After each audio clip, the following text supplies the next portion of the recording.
Tukulandelani pano pa Times Television in program ya Sports Arena.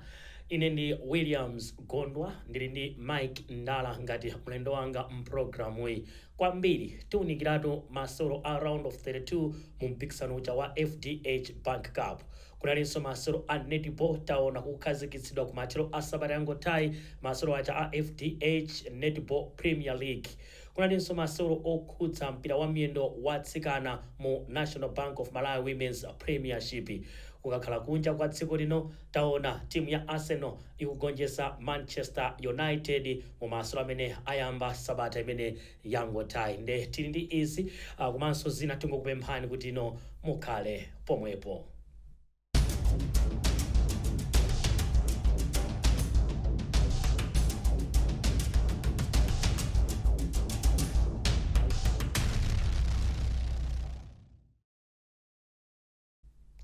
Monga ndinakambira kumayambira program ine ya Sports Arena kuti andijoina Mike tikho kuti no udali ndi weekend yabwino.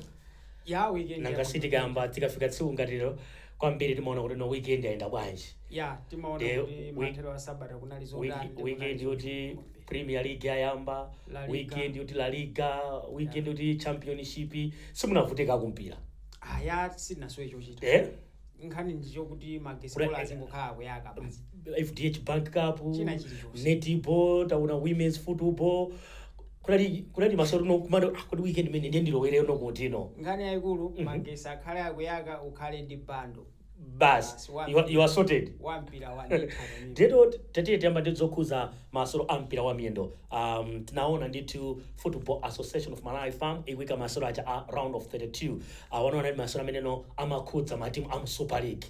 Timakambira na maprogram apitawa kuti no kuli kanthu weekend imene taona Karonga United yatuluka ndi chatuluma Adimark.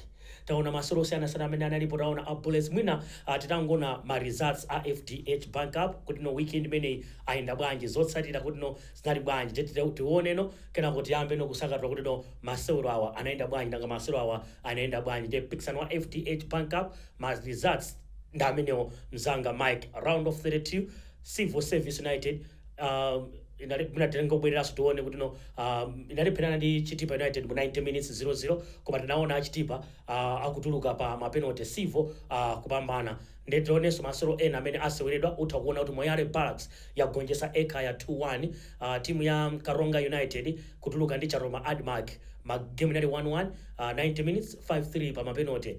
Utakuona Mighty Wanderers loruka inagonjetsa Mafco 3-1 titaonanso masoro ena otsatira amene tadasweda some results ena amene analipo Sunday amene wakhuza ndi mpikisano umene wa FDH Bank Cup. Chirumba Barracks wayona yagonja ndi Nyasa Big Place 5-0 kuna kuti nali game ya Babatunda Depojo. Tinoneso zina hapo Kamuzu Barracks ndi FC Tondo yawina Kamuzu Barracks. Blue Eagles ndi Songe Border United 0-0 yawina Blue Eagles 5-4 pa mapenalty. Mighty Tigers ndi Silver tayona Silver yapambana 1-0. Dedza yatuluka ndi Craig 1-0. Taonanso timu ya Mzuzu City Hammers ikugonjetsa Baka City 7-6 pa penalty. Game nali 1-1 ndipo tikunali masoro ambiri sinozo tingapange select ma games ati. Mwina ndikuti round of 32 magame amene analipo ndi 16. Pa 16 games 12 games analo kuti akumana matimu a Super League okhawo. Okay. Ndinanenanso program yathu yambuyo mukuti ndikuti apapa matimu danger 6 afune asafune a Super League atuluka. Ndikuti atuluka. Magulu na Mafco tayona Karonga ajina Kalonga Baga bola Kalonga itiseka yapo. Okay. Koma ndinati matimu 6 nanga si 12 amu Super League okhawo kukumana. So 6 afune asafune akwenera kutuluka. Okay. So taona timu ngati Mafco Dedza Chitipa Songwe matimu ngati tinanena kale za Mafco Ekaya amene watuluka. So panakhanga tino kuti magame ena follow matimu ena ake afunika abwerese upset timanena nchoncho Chingerezi kapena abwerese china chake chodzidzwitsa matimu ngati Baka City matimu ngati Chirumba Barracks FC Tondo Chatoloma Admark awa anali ndi nthawi yoti apange dzina mu FDH Cup. Tisaiwale kuti FDH Cup nthawi zonse imabweresa dzina la nyuwani anthu amati koma timu imene ndeyiti kunali achina Lipulumundu mbuyomo, kunali Bulesi Reserve mbuyomo, kunali achina Lemon Panthers mbuyomo. Chaka chinocho dzina la nyuwani lomwe anthu akulikamba kwambiri, anthu akukalonga sadzaliwala ndi Chatolo Madimaki. Okay. Yep. Chatolo Madimaki inatsogola timu pakalonga inatsogola itatsogola kalonga inachita kubweza mapenalty nkuavuta abe akalonga.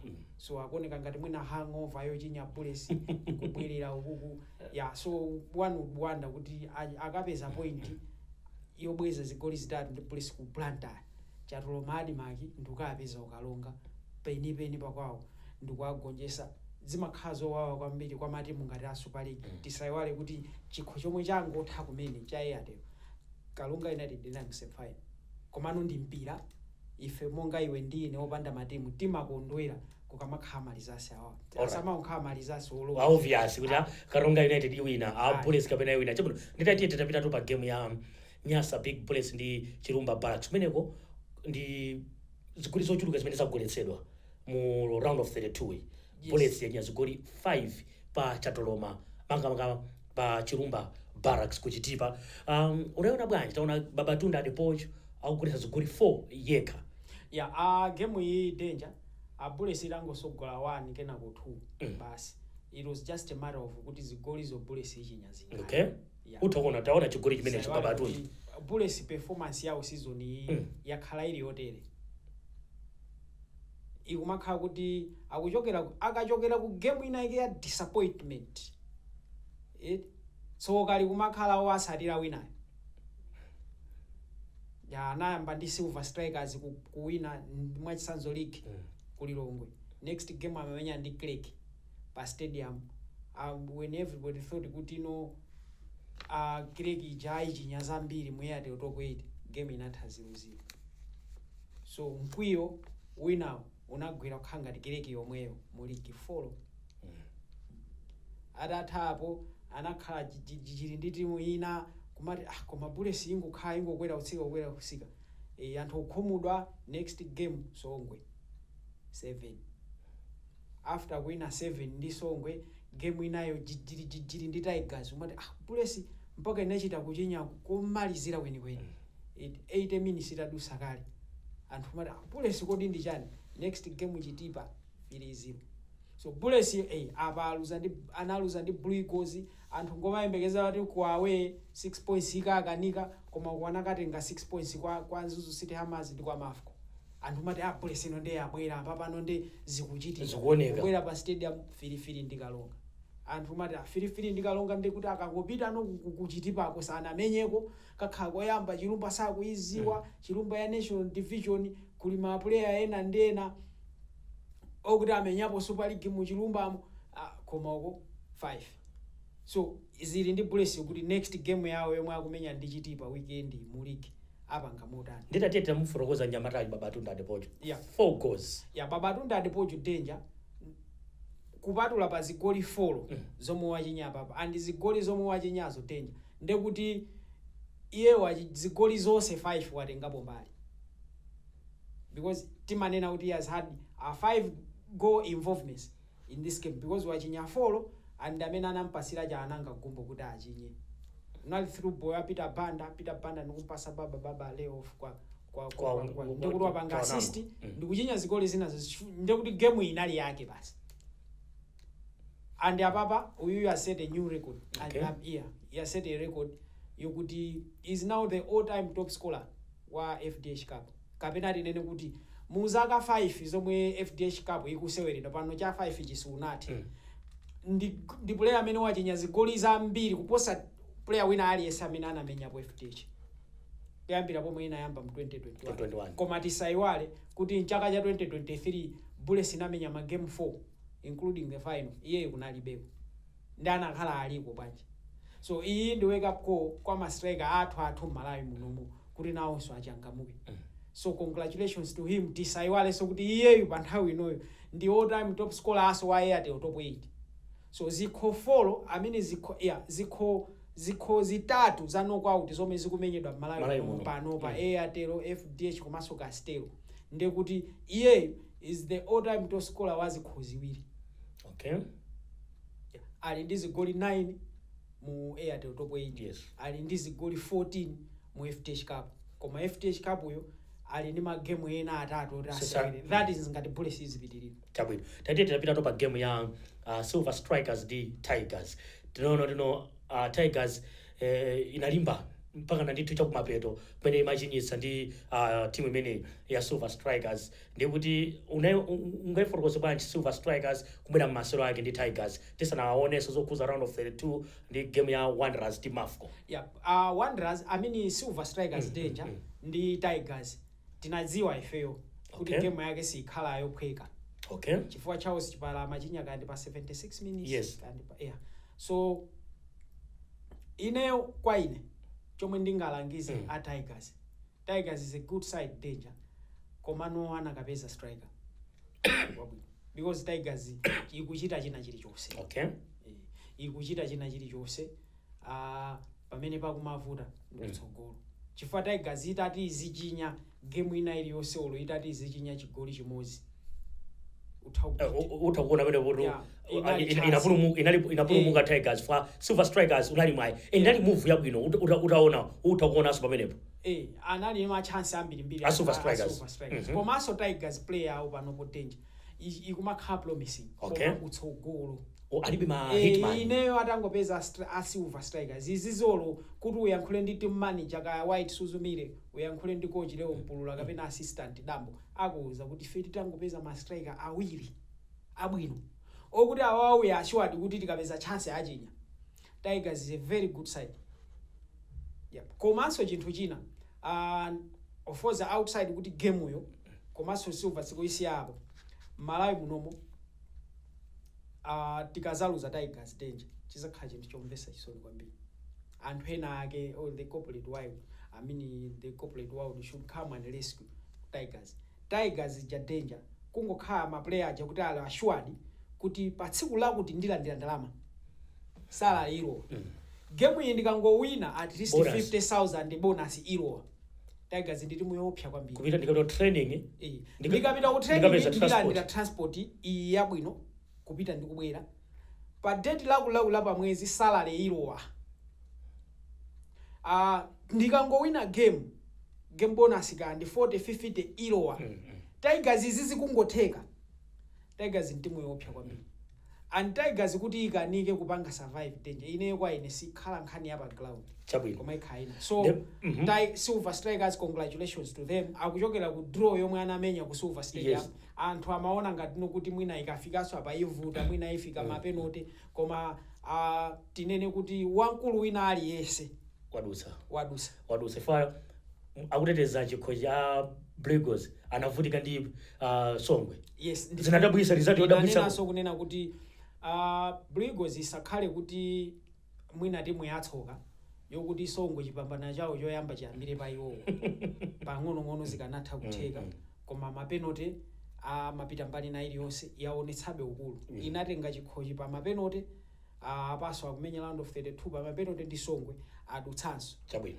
Tisaiwale kuti Silver Blue Eagles yaluza goalkeeper wawo.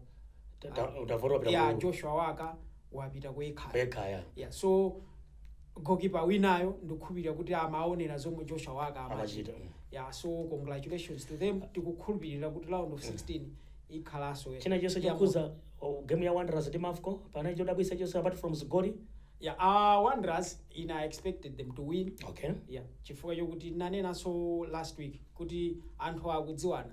Koma timu yomwe ili ndi mkwiyo kwambiri pa awiri ndi Wanderers. Chifukwa chokuti iyi 2023 inatuluka quarter final ndi Mafco yomweyo pa kwawo. Chigoli chochinda first half. Inayamba bwino kubalansa komano the moment Isaac Kaliati anazachinya Wanderers ndikuonjezeraso chigoli anakhanga kuti aifola Mafco. So Tigers Mafco started to come back into the game kuchinya chigoli choyamba koma Felix Zulu captain anazangomaliza game. So tukhulupirira kuti round of 16 danger ikhalaso ya moto. Chabwino nkutheka kuti mukungoti joina kumene mukuonera ndi program ya Sports Arena kukufikani pano pa Times Television Day. Timaunikiratu masolo amene asedwa amu round of 32 mu mpikisano wa FDH Bank Cup. Pixel meneo amawucha kuti pachema ndetufati pitirire mu FDH Bank momwemo komano tsopano iyi ndi nkhani yokhuza masewero a netball nanga mango kamposa mangomba za football yakaona ngati kuti iweyo ndikutuma kuti wewe basi ife ndi program kupata kasi pakhali activities ena ani ife ndi ma sports ana so sports ndi china chabwino taona ndithu weekend apa mwamba kwambiri ku Blantyre tumati Blantyre Sports Arena kumene kunali masewero aja kapena kuti kunali launch ya FDH Netball Premier League inde ilingati Super League ya netball kuti timu ya Kulilongwe kubwera Blantyre ya ku Blantyre izipita kukaswera ku Mzuzu kandi kaswera ku Kulilongwe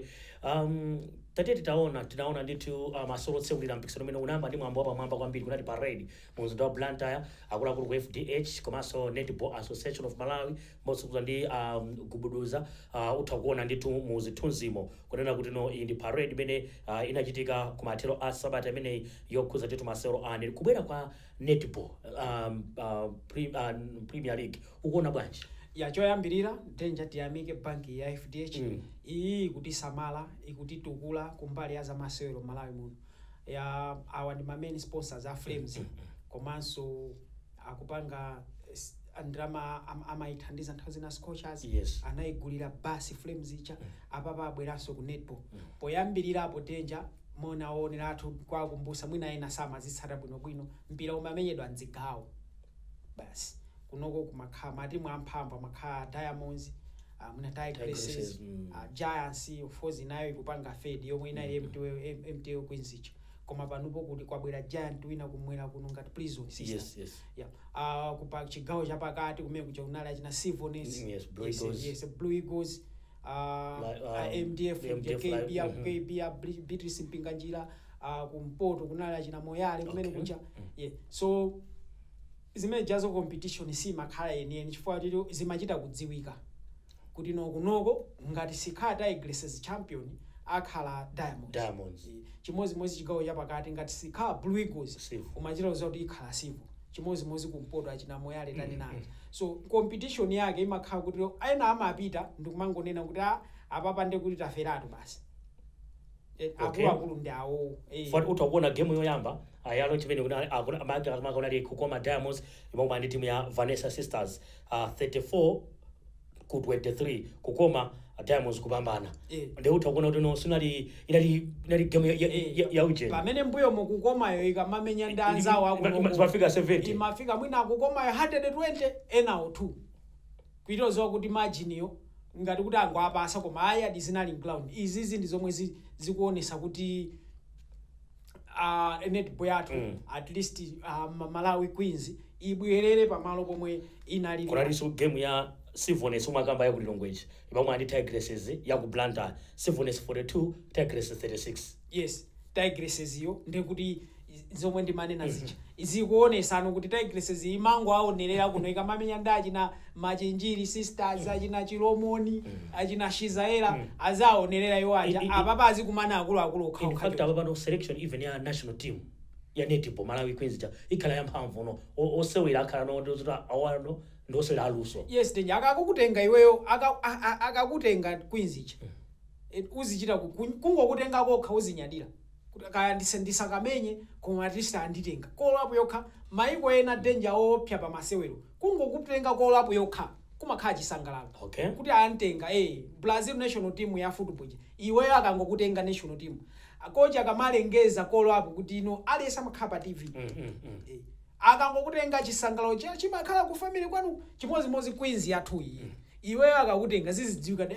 uyu akutengera pachione osati zoloweza so Tigresses yafa ndi Sivonets koma Tigresses yo imatha kumenya ya chigawo cha Rainbow Pensi yakuno ichi imatha kumenya season yonse osaluza koma papa afa yoyambirirayo so izizi zipangisa kuti mpira wathu danger ukhale ndi maso chabwino tipite ku break Mike tibweranso ndithu tikhaiti kunikira zina zokhuza mpira wa miyendo komano watsikana nde ife tipite kai ku break tikabwera tiunikira masolo a mpira wa miyendo watsikana amene akusewera mu National Bank of Malawi Women's Premiership tingokupemphani kuti mukhalebe pomwepo.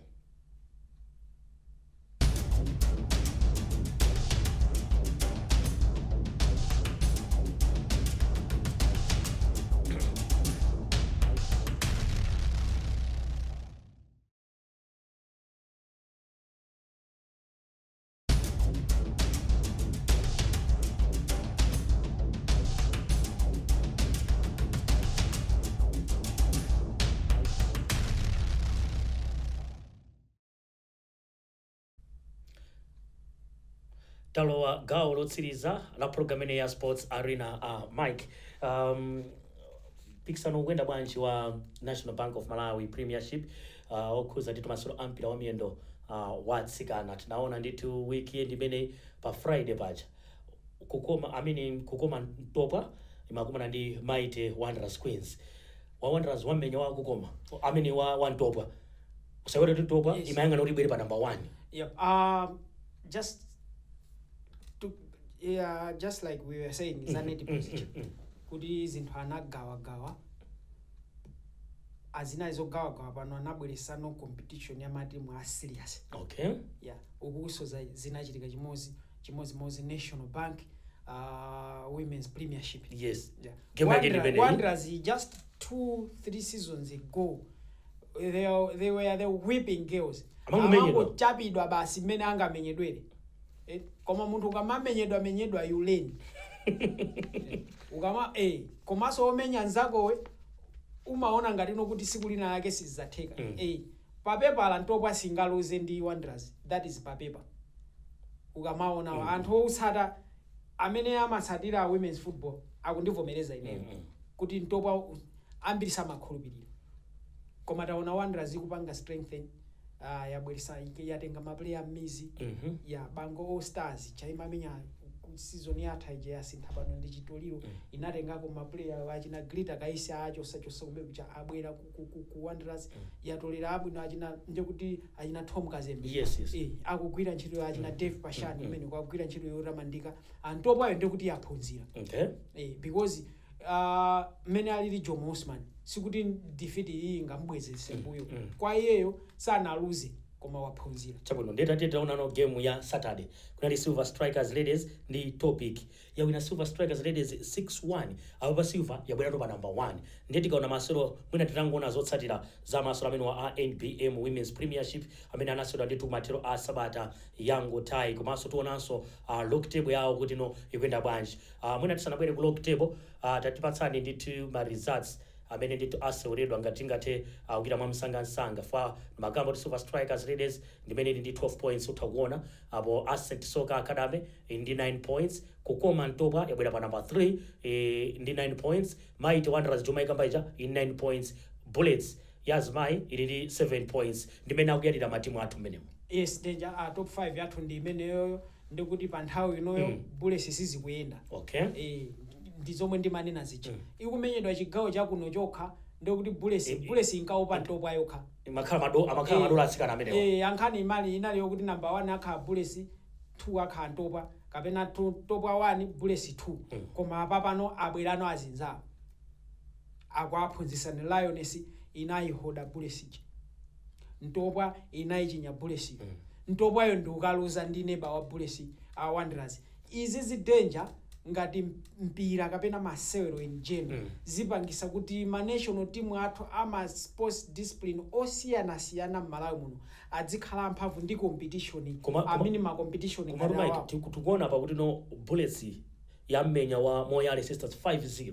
Yes. Ndakakadere inali game ya 5-5 nakasamu na achasoko 5 abaso atsikana aso zikumatero ku Bullets nthayo mwina Bullets nthayo mwina luza ndi Blue Eagles.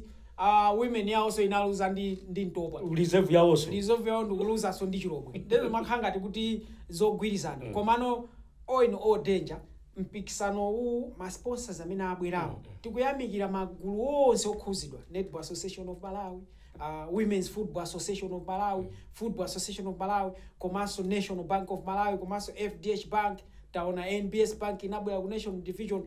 Izizi danger ndikukhulupirira kuti in 2-3 years to come ma sports discipline athu maga netball ndi football komanso women's football tipita patsogolo kwa malizani ndi Premier League.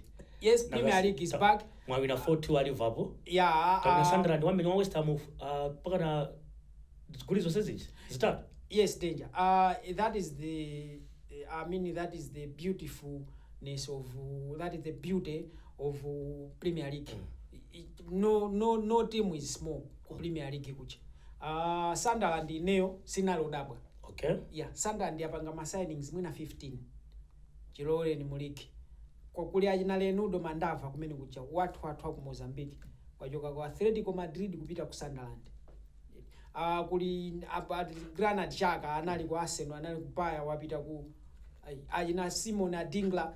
Ili ni maplayer amene no Premier League akuidziwa. So sinalo odabo kuti West Ham yachapidwa chonchi. Chelsea kuchokera kotenga Club World Cup atalongolola kwambiri akumana ndi Crystal Palace pa khomo 0-0. Palace yo anayikanira chigoli atachinya free kick uyu timati Eberechi. Yes. Free kick yo anayikana chifukwa chokuti Magehe anali within 1 meter per hour patch. Chabwino masanga ya Arsenal. Arsenal ndi Manchester United amanu amenya bwino koma aluza koma mpira ndi zigoli. Chabwino Mike, ndithokoze kuti unabwera mu program ya Sports Arena. Azikomo Ndi kuti weekend si Super League kubwereranso. Yeah, Super League kubwereranso weekend. Ndetona masola chitatu linalo kuliso magame. Silver Tigers tikuona pamenepo Bullets chitipa date sakakambira neto on a Friday. Tikambira na lachisanu. Chabwino tikatere tamaliza program yathu lero ya Sports Arena pano pa Times Television. Ndithokoze mlendo wanga Mike Ndala amene timaonikira zonse zokhuza zina mwa nkhani zimene tinakonza kuti tikupatsireni. Ine ndi Williams Gondwa, pitirizani kuonera kanema wa Times mwakuma nonse.